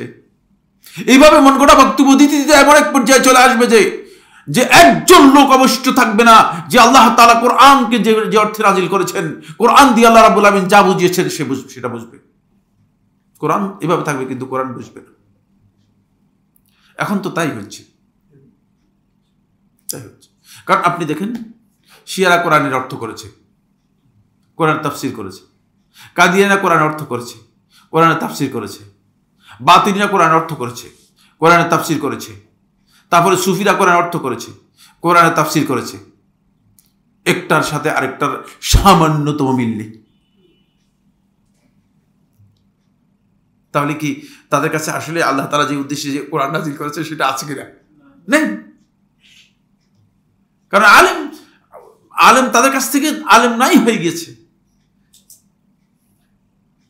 শিয়া রাফিজিদের একটা তাফসীর পড়লে আপনি মানে হতবাক হয়ে যাবেন। আপনি বলেন ইন্না লিল্লাহি ওয়া ইন্না ইলাইহি রাজিউন। এটা কোন কিতাব? এটা কোন কিতাব? ঠিক অনুরূপভাবে আপনি যদি কাদিয়ানীদের লেখা যে তাফসীর আছে, তাফসীর পড়েন, আপনি বলেন এটা কোন কিতাব? প্রত্যেকে মন গড়া কোরআনের অর্থকে নিজেদের মন গড়া পরিবর্তন করে নিয়েছে এবং সেভাবেই চলতেছে। দেখেন ক্বাদ জাআকুম মিনাল্লাহি নূরুন ওয়া কিতাবুম মুবিন, এই আয়াত এত স্পষ্ট আয়াত। ক্বাদ জাআকুম, তোমাদের কাছে এসেছে আল্লাহর পক্ষ থেকে নূর। মানে এই আয়াতে কোনো জায়গায় রাসূলুল্লাহ সাল্লাল্লাহু আলাইহি ওয়াসাল্লাম নূরের তৈরি এই কথা আছে? এটা কোনো জাহিল মূর্খ লোক বলতে পারে? দেখছেন, কিন্তু শত শত শত নয় বড় লক্ষ লক্ষ আলেম মসজিদের মিম্বর থেকে বলতেছে যে আল্লাহ রাসূল সাল্লাল্লাহু আলাইহি ওয়াসাল্লাম নূরের তৈরি। এই আয়াতের মধ্যে নূরের তৈরির কথা কোথায় আছে? কত গলদ ফাহাম নিয়েছে, কত গলদ বক্তব্য নিয়েছে। দেখছেন, এইভাবে কোরআন কারীমের অসংখ্য আয়াত, একটি দুটি নয়, মানে একেবারে পুরো কোরআনের সব কয়টি আয়াতকে কি করে দিয়েছে, নিজেদের মন করা অর্থ করে দিয়েছে। কোরআনের মধ্যে যে উদ্দেশ্যে কোরআন আসছে সেই উদ্দেশ্য হারিয়ে যাবে। পড়বে কিন্তু পড়লে কাজ হবে না, কোরআনের জ্ঞান নিতে পারবে না। এই জন্য রাসূলুল্লাহ সাল্লাল্লাহু আলাইহি ওয়াসাল্লাম কি করেছেন, জিয়াদ ইবনে লাবিদকে এই বিষয়ে সতর্ক করেছেন। বলছেন যে আসল ইলমটা উঠে যাবে, শুধুমাত্র মানে এর রাসম থাকবে, মানে এর টেক্সট থাকবে। টেক্সটটা হয়তো কিছুদিন থাকবে, যতদিন আল্লাহ তাআলা চান ততদিন থাকবে, কিন্তু ইলমটা উঠে যাবে। এই জন্য অন্য একটি রিওয়ায়াতের মধ্যে রাসূলুল্লাহ সাল্লাল্লাহু আলাইহি ওয়াসাল্লাম বলেছেন, লা ইয়াবকা মিনাল ইসলাম ইল্লা ইসমুহু ওয়া লা ইয়াবকা মিনাল কুরআন ইল্লা রাসমুহু। কোরআনের কেবলমাত্র শুধুমাত্র কোরআনের টেক্সট থাকবে, আর কিছু থাকবে না। কোরআন পড়বেন, পড়ে আপনি ভিন্নত্ব করবেন। ওই যে আলেম যে উঠে গিয়েছে, অর্থের পরিবর্তন হয়ে গিয়েছে। দেখেন না, সহি ধারার আলেমরা যে বক্তব্য দিচ্ছে কোরআন পড়ে, যা বাতিল ধারার লোকেরা কোরআন পড়ে কি বক্তব্য দিচ্ছে। একই কোরআন থেকে কিভাবে 10 প্রকারের অর্থ গ্রহণ করতেছেন।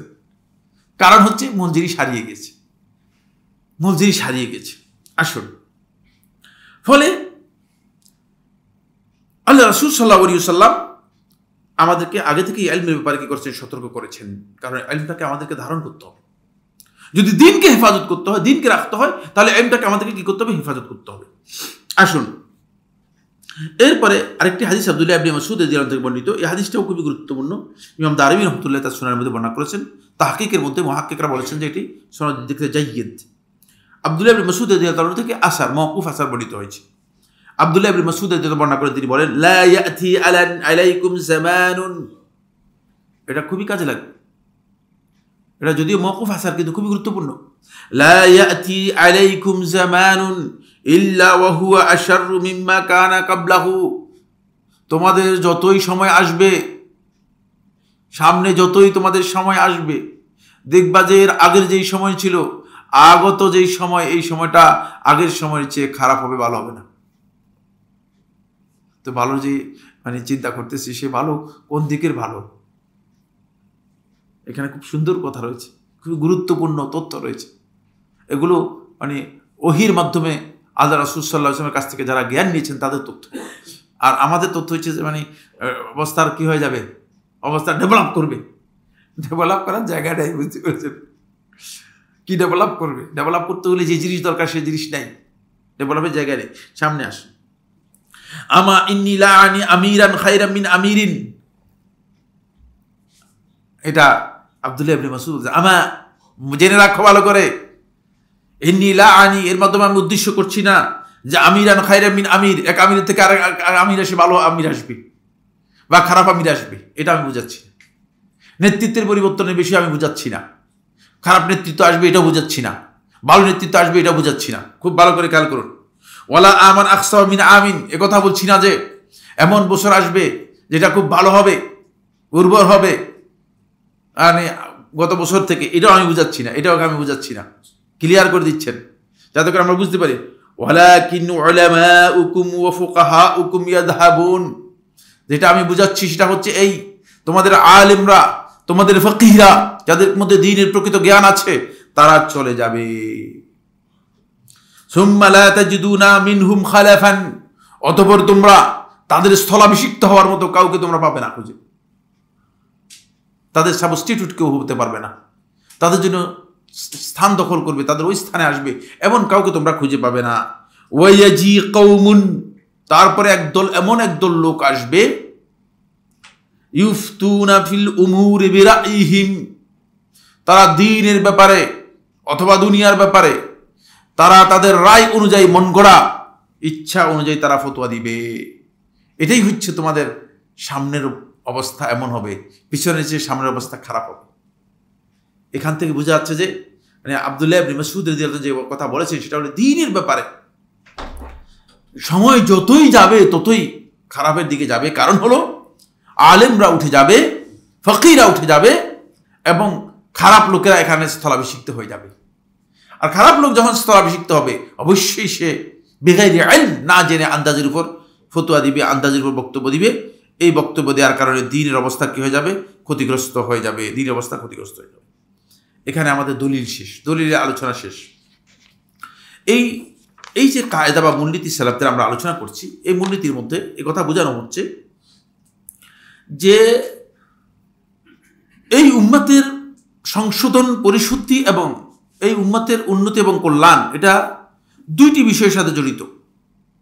একটা হচ্ছে আল ইলমুন নাফি, উপকারী জ্ঞান, আর একটি হচ্ছে আল আমালুস সালেহ, নেক আমল, ভালো কাজ, আমলে সালেহ। ফাইন ফুকিদা আহাদুহুমা ফালা সালাহ লিল উম্মাহ, যদি ইলমুন নাফি এটা আস্তে করে উঠে যায় কিন্তু আমল থাকলে কোনো লাভ হবে না, উম্মার সংশোধন থাকবে না, উম্মার কল্যাণ থাকবে না। আর যদি আমলে সালেহ থাকে আর ইলম উঠে যায় তাহলে উম্মার কল্যাণ থাকবে না। অবশ্য ইলম এবং আমল দুইটা একটা আরেকটার সাথে মুতালাজিমান, একটা থেকে আরেকটাকে বিচ্ছিন্ন করার সুযোগ নাই, একটা আরেকটার সাথে সম্পৃক্ত, একটা আরেকটার থেকে সম্পৃক্ত। যেমন শার্ট আর পায়জামা, এখন শার্ট আর পায়জামা একটা আরেকটার সাথে যুক্ত পোশাকের মধ্যে, কোনটাকে বলবেন পোশাক, কোনটাকে পোশাক বলবেন না। পায়জামাকে বলবেন পোশাক, শার্টকে পোশাক বলবেন না, অথবা শার্টকে বলবেন পোশাক, পায়জামাকে পোশাক বলবেন না, দুটোই আপনার প্রয়োজন, ঠিক না? ঠিক অনুরূপভাবে ইলম এবং আমলে সালেহ দুইটা একটা আরেকটার সাথে এমনভাবে যুক্ত যে এটি কোনোভাবেই বিচ্ছিন্ন করার সুযোগ নেই। যদি কোনো কারণে একটা আরেকটা থেকে বিচ্ছিন্ন হয়ে যায় তাহলে উম্মার কোনোভাবেই কল্যাণ অথবা কোনোভাবে উম্মার কি হবে না, উন্নতি হবে না, কোনোভাবেই উম্মার উন্নতি হবে না। এখানে আমরা যাব ইলমুন নাফি। প্রথমে ইলমুন নাফি সম্পর্কে কথা বলার জন্য। ইলম অর্জন করা সহজ, কিন্তু ইলমুন নাফি অর্জন করা কঠিন। ফলে রাসূলুল্লাহ সাল্লাল্লাহু আলাইহি ওয়াসাল্লাম যখন দোয়া করেছেন, আপনারা দেখবেন রাসূলুল্লাহ সাল্লাল্লাহু আলাইহি ওয়াসাল্লাম ইলমুন নাফির জন্য দোয়া করেছেন, আল্লাহুম্মা রযুকনি ইলমান নাফিআন। দেখছেন, এই কথা বলেন যে আল্লাহুম্মা রযুকনি ইলমান নাফিআন বলেছেন। কারণ হলো যদি আপনার কাছে সমুদ্রের মতো ইলম থাকে অথচ যে ইলম থেকে আপনি সামান্যতম নিজে উপকৃত হতে পারেন নাই, এই ইলমের কোনো দরকার আছে? দরকার নেই। এই জন্য সালাফদের মধ্যে কেউ কেউ আমাদের ওস্তাদের মধ্যে মদিনা ইউনিভার্সিটি উদাহরণ দিয়েছে যে বেদাতীদের ইলম হচ্ছে সমুদ্রের পানির মতো। সমুদ্রের পানি পিপাসার জন্য মোটেও উপযুক্ত নয়, কিন্তু পানি তো অঢেল, প্রচুর। ঠিক বেদাতি যারা রয়েছে তাদের ইলম হচ্ছে সমুদ্রের পানির মতো অঢেল, এখান থেকে পিপাসা মেটানোর কোনো সুযোগ নেই। আর যিনি সত্যিকার দ্বীনের অনুসারী, সুন্নাহর অনুসারী, তার ইলমটা হচ্ছে মানে এক গ্লাস পানির মতো। এক গ্লাসই এখানে অনেক উপকার দিবে। হইতে পারে যে এক গ্লাস থেকে 10 জন পান করে কি পিপাসা মেটাতে পারবে। এই জন্য অঢেল ইলমের কথা বলা হয়নি, খালি ইলম অর্জন করে অনেক বেশি এটা বলা হয়নি। ইলমুন নাফির পরিচয় হচ্ছে 4টি বৈশিষ্ট্য। কয়টি বৈশিষ্ট্য বললাম? এটা জানতে হবে। 1 নম্বর, ইলমুন নাফি হচ্ছে হুয়া ইলমুল ওয়াহী ইলমুশ শরিয়া, ওয়াহির ইলমটা হচ্ছে ইলমুন নাফি।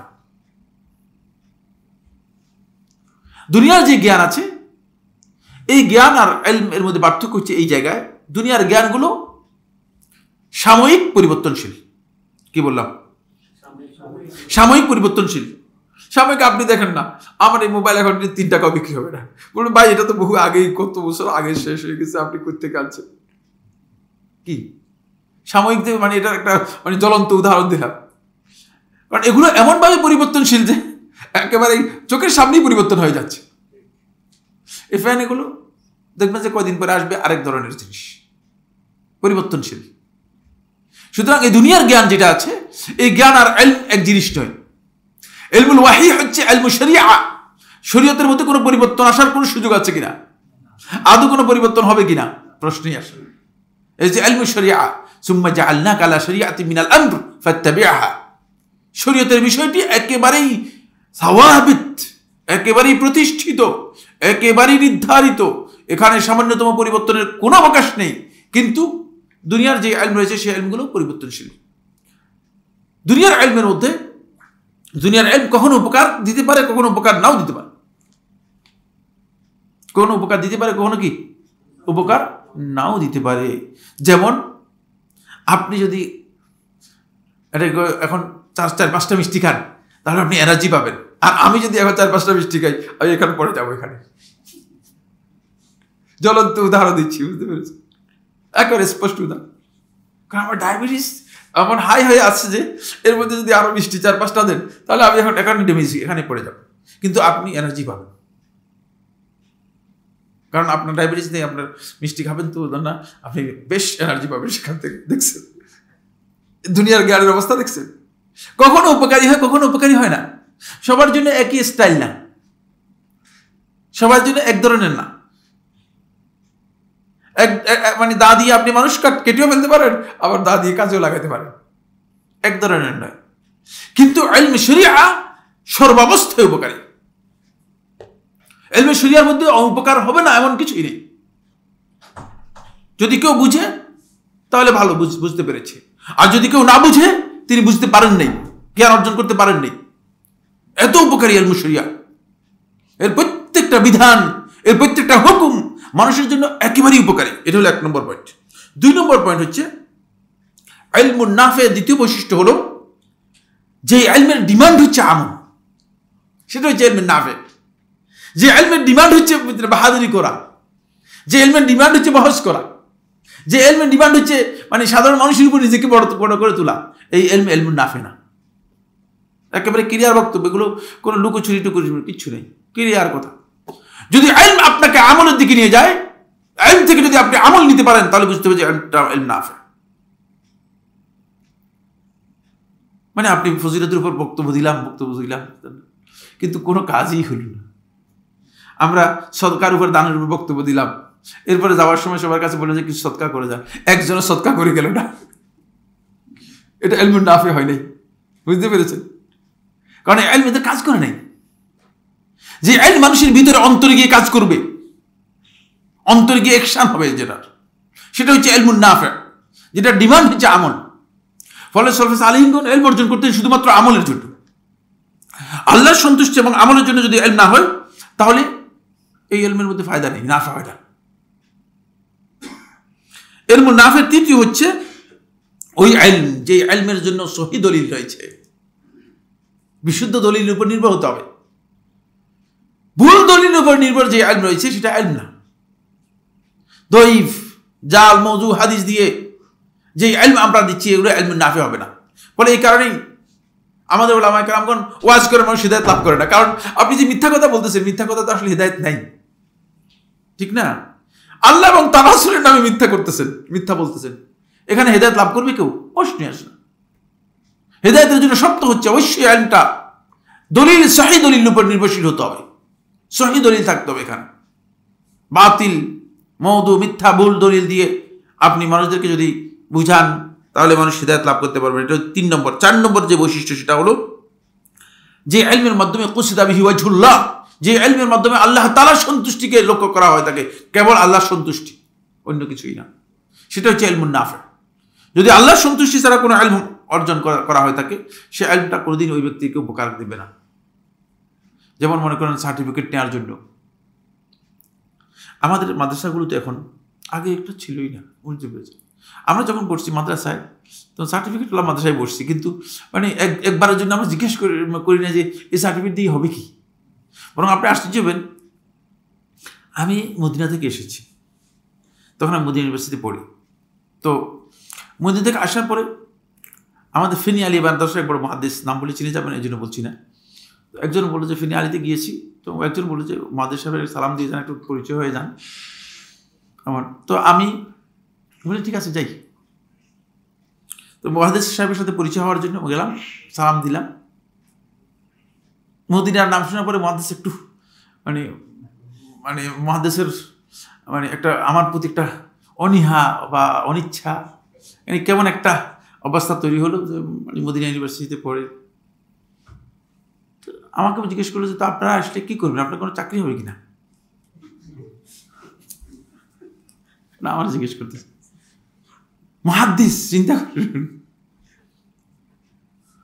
মুহাদ্দিস তিনি চিন্তা করতেছেন এটা। আমি তো মানে কি বলবো, শুধু আমি এতটুকু বললাম যে হুজুর আসলে মানে আমার চাকরির ব্যাপারে হুজুর যে চিন্তা, যতক্ষণ চিন্তা করেছেন, আল্লাহর কসম করে বলছি আমি আজকের দিন পর্যন্ত এতক্ষণ চিন্তা আমার চাকরির জন্য করিনি, করার দরকার মনে করি, করার দরকার মনে করি। এই সমস্ত লোকগুলো যারা ইলমকে দুনিয়ার মধ্যে না মতলবে নিয়ে গিয়েছে, এটা ইলমুন নাফে না আসলে। ফলে তাদের ইলম দিয়ে মানুষ উপকৃত হচ্ছে না, তারা নিজেরাই উপকৃত হচ্ছে। তাদের ইলম তারা বিক্রি করতেছে, তাদের ইলম দিয়ে মানুষ উপকৃত হচ্ছে না, তারা নিজেরাই উপকৃত হচ্ছে। ইলম দিয়ে মানুষ মাকসাব কিভাবে উপার্জন করতে হবে, উপার্জনের রাস্তা তালাশ করতেছে। নাউজুবিল্লাহ মিন যালিক। সত্যিকার আলেম যিনি, যার কাছে সত্যিকার ইলম রয়েছে, ইলমুন নাফে রয়েছে, তিনি এই মাকসাব তালাশ করবেন না, উপার্জনের রাস্তা তালাশ করবেন না, উপার্জনের রাস্তা তিনি দৌড়াবেন না। উপার্জনের জন্য কত পথ আছে। যেটা বলতেছিলাম সেটা হলো আমাদের ছাত্ররা দেখা যাচ্ছে যে ইউনিভার্সিটি মাদ্রাসাগুলোতে আসার পরে একটাই ছাত্রদের টার্গেট হয়, যে ছাত্রদের সবসময় টার্গেট মানে আমরা এখানে যে মানে আমরা আলিম পাস করে কি করতে পারবো, আমরা কি বিসিএস দিতে পারবো কিনা, আমরা কি মানে ইউনিভার্সিটি ভর্তি হতে পারবো কিনা। আরে বাবা, তুমি আগে পড়ো, তুমি ইউনিভার্সিটি ভর্তি হতে পারবা কিনা, তুমি আল্লাহর সন্তুষ্টির জন্য জ্ঞান অর্জন করো, তারপরে তুমি পড়তে পারবা কি পারবা না সেটা দেখবা। কিন্তু মাথার মধ্যে তা নাই, মাথার মধ্যে কাজ করতেছে একটাই, সেটা হচ্ছে দুনিয়া অর্জন করার জন্য কোন কোন সুযোগ পাওয়া যায়, সেই পথটা মাথার মধ্যে সবসময় কাজ করতেছে। ফলে সেই ব্যক্তি আসলে জ্ঞান অর্জন মানে আল্লাহর সন্তুষ্টির জন্য ইলমুন নাফে অর্জন করতে পারতেছে না, কারণ মাথাটার মধ্যে গলদ জিনিস ঢুকে গিয়েছে, মাথার মধ্যে গলদ জিনিস ঢুকে গিয়েছে। আসুন এবার আমরা যে বিষয়টি নিয়ে কথা বলবো সেটা হলো এই ইলমুন নাফের যে 4টি বৈশিষ্ট্য রয়েছে। এই ইলমুন নাফে যদি কোনো ব্যক্তি ইলম অর্জন করে, কিন্তু ইলম অর্জন করার পরে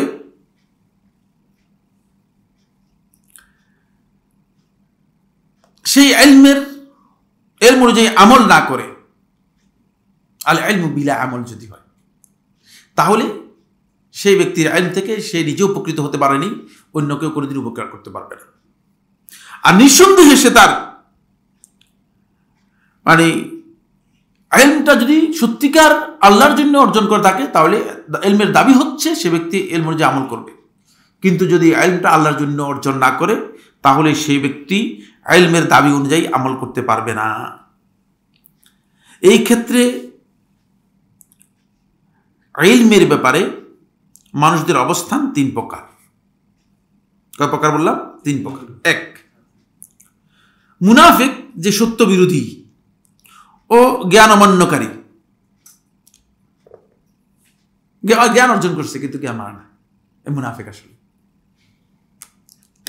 কথা বলছেন ঠিকঠাক মতো, খুব সুন্দর, প্রচুর প্রচুর রয়েছে।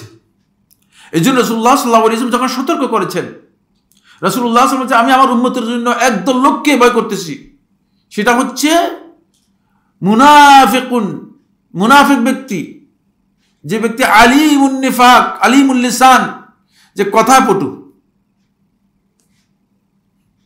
ইলম অনেক, আপনি দেখবেন যে মাশাআল্লাহ এক একজন মানে অবস্থা এমন মনে হয় যে মাশাআল্লাহ কি বিশাল বক্তব্য দিয়েছেন, কত বড় বক্তব্য দিয়েছেন, ভালো বক্তব্য দিয়েছেন।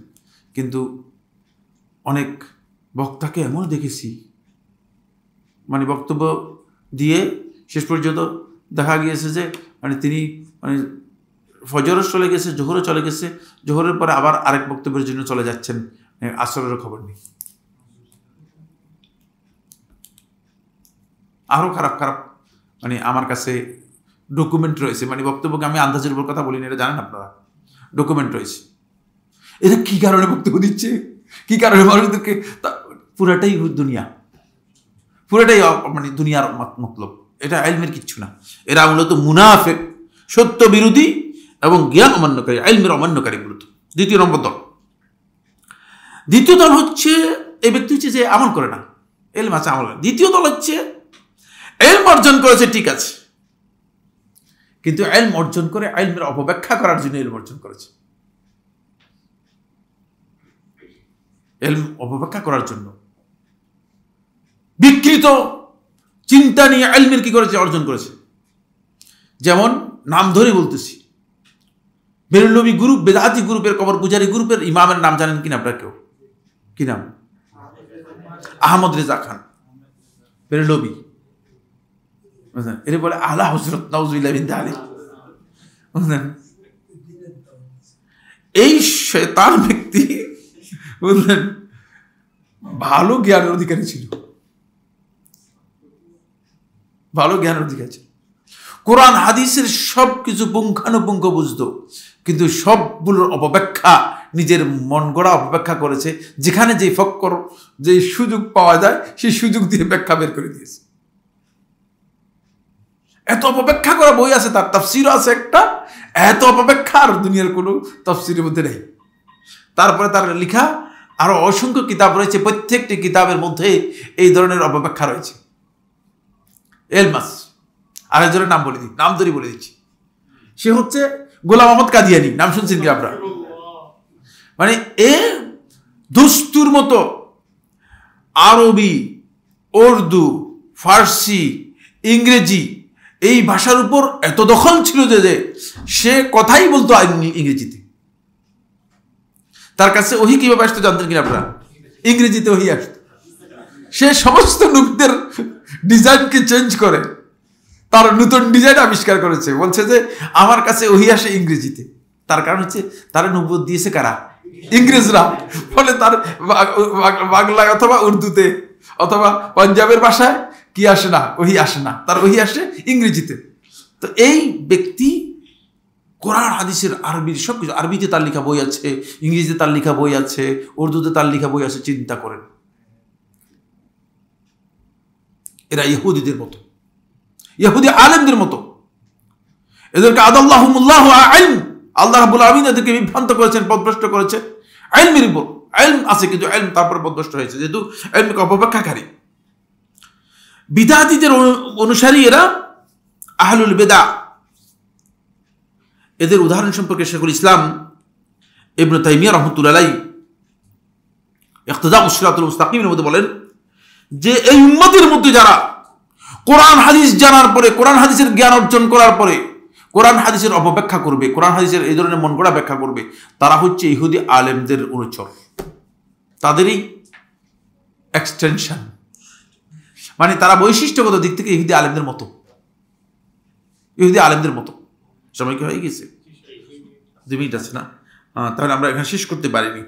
আমরা 2 দল লোকের কথা বললাম ইলমের ব্যাপারে, যারা ইলম অর্জন করার পরেও, প্রথম দল তারা হচ্ছে মুনাফিক, যারা ইলম অর্জন করার পরে ইলম যে আমল বাদ দিয়ে দিয়েছে।